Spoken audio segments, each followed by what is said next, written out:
Hey guys, there's been a couple questions lately and requests for a video just on general usability of the Tesla screen. So I'm going to go ahead and make a quick video, just kind of browse you around my setup, show you how it works, how it feels, I guess, the speed, etc. So here's my main home screen. This is Car Web Guru. I highly recommend that you use this launcher on the Tesla screen. The stock launcher is less than awesome. An important thing to point out, install this last. Install absolutely every bit of software that you want to install on this thing, and then the very last thing you should install is Car Web Guru. For whatever reason, the unit operates much better if Car Web Guru is the last thing that you install. This is the current version of code that was released just a few days ago, early March 2019. CAN 17 is the MCU version that I'm currently on. You can see the theme that I've chosen. With the current IMG file that Frank uploaded again late last week, there are only 2 themes available. This is the one that I liked the most. In the theme packs, there are 2 theme settings. One says UI. UI affects specifically the up top stuff. So the up top bar is affected by UI. Theme is the HVAC stuff down at the bottom. So you'll notice that there are 2 different selections, and I'll get there in a second. And that's what affects each one of these. In the current release of the IMG, there are only 2 options. This is the one I liked. So here you can see my home screen. Here's my apps.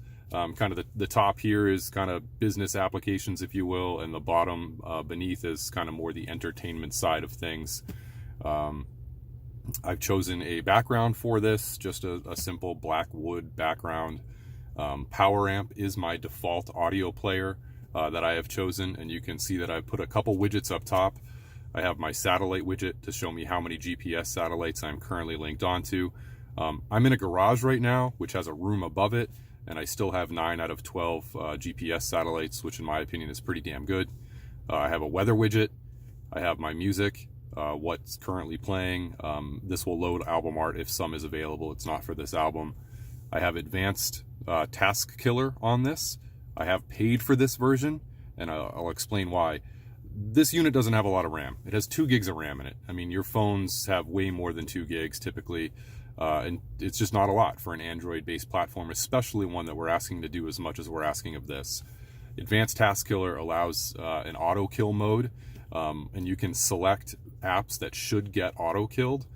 So for example, you can ignore or kind of put into safe mode all of the HVAC apps and the CAN apps and all that kind of stuff so they don't get auto-killed, but you can auto-kill things like YouTube or Waze or Google Maps, whatever, and just kind of save RAM constantly all the time behind the scenes. Android's typically good about doing that on its own, but it's better off just having this app. I hit this guy every now and then if I notice it getting a little bit sluggish, or if I'm coming out of Waze or coming out of Google Maps. That's it.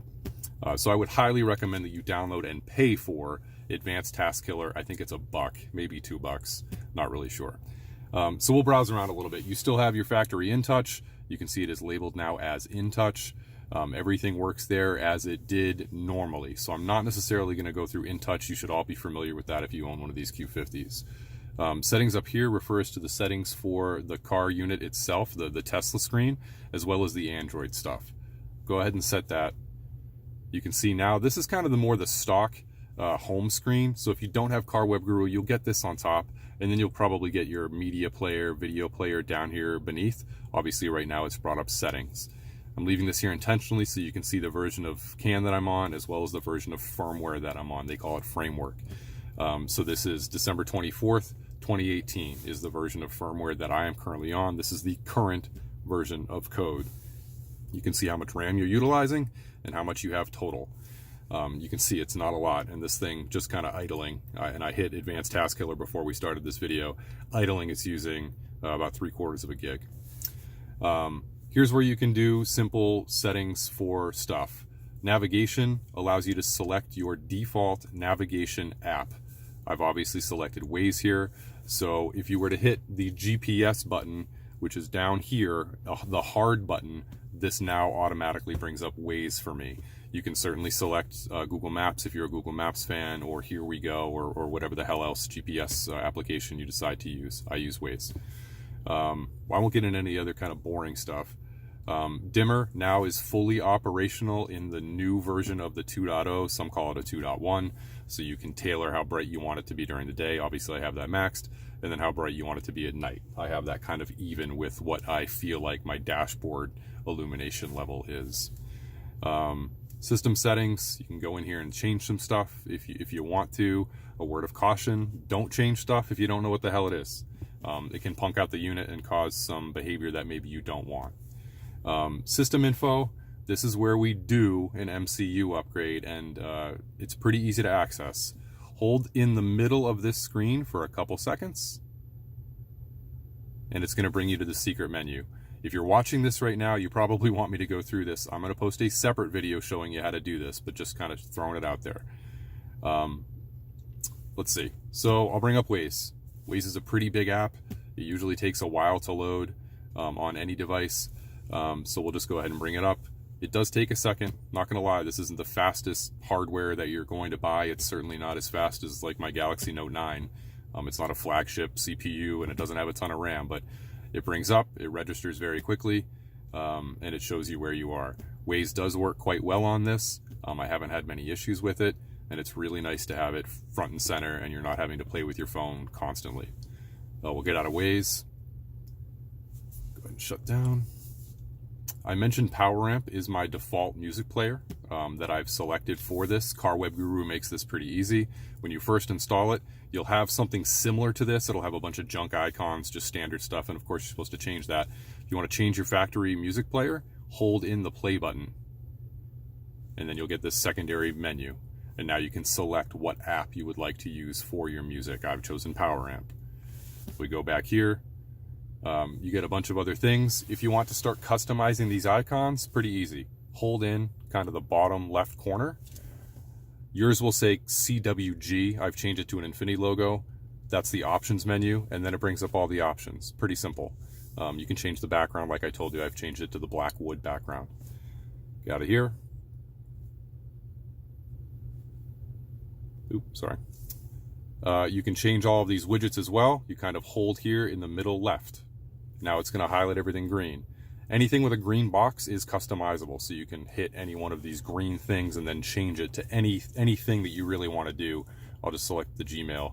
It'll bring up all of the options for things that you can change. So you have endless options here. You can do apps, you can do music controls, GPS stuff, date and time. You can do some different things with multi-widgets, information speed. It's a lot of different things that you can change here, so it's extremely customizable. HVAC works just fine. There are no issues here. It pops up just like it used to pop up. So you hit any one of the controls down here, it brings up this secondary screen, which has all of your controls in it. It automatically goes away. It does take a little bit longer, perhaps, than maybe I would like, but it'll go away in a second. Auto works fine, dual works fine, all that stuff. Your heated seats are here. There's obviously no more hard button for heated seats, but that's not a big deal. Play it really quick.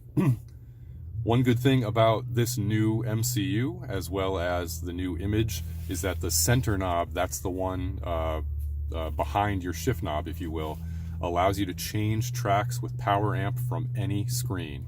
So I just tilted my center screen. Let's see.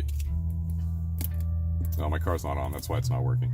But at any rate, if you move the center knob up, it'll change the track. If you move the center knob down, it'll change the track to the previous track. That's a huge difference compared to what it was before. You had to go back to Car Web Guru every single time to change it, which was super annoying. So now it works wherever you want it to work. Spotify fully works in the background now, so you do not need to worry about Spotify closing when you change out of the Spotify menu, which is nice. I tested this with Spotify, iHeartRadio, and Pandora. So I noticed no background shutdown when you change screens. What else? YouTube works really well. Again, guys, it's not the fastest machine in the world, so we can, start YouTube and it'll go ahead and bring it up. I've changed this to dark mode. I certainly recommend that you do as well. There you go. There's YouTube. Go back home. Let that thing focus.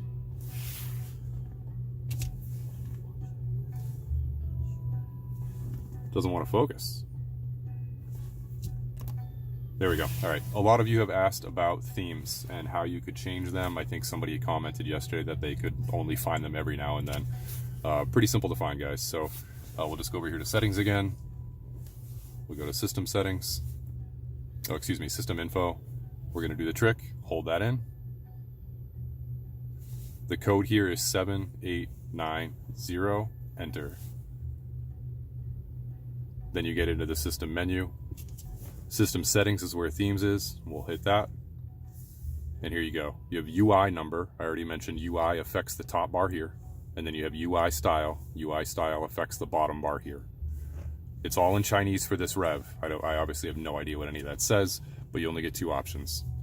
So I am on the top option for the top bar, and I am on the top option for the bottom bar. Feel free to play around if you'd like to. Let's see. All right. We'll get more into that in the second video that I go ahead and post. But you can see this thing, I mean, it moves pretty quick. They did a good job with this. It feels faster. InTouch, like I said, works. I'll show you that really quick. Nothing weird here. You know, we can bring up audio, and then we can still go to all of our channels. So, sorry, XM. Actually, that won't work at all because I'm in the garage. No, it is working. So there's InTouch, guys. Nothing strange here. One trick, once you leave InTouch and you go back home, for example, the car web guru, the music keeps playing. Hopefully you can hear that. And it's also still playing here in car web guru.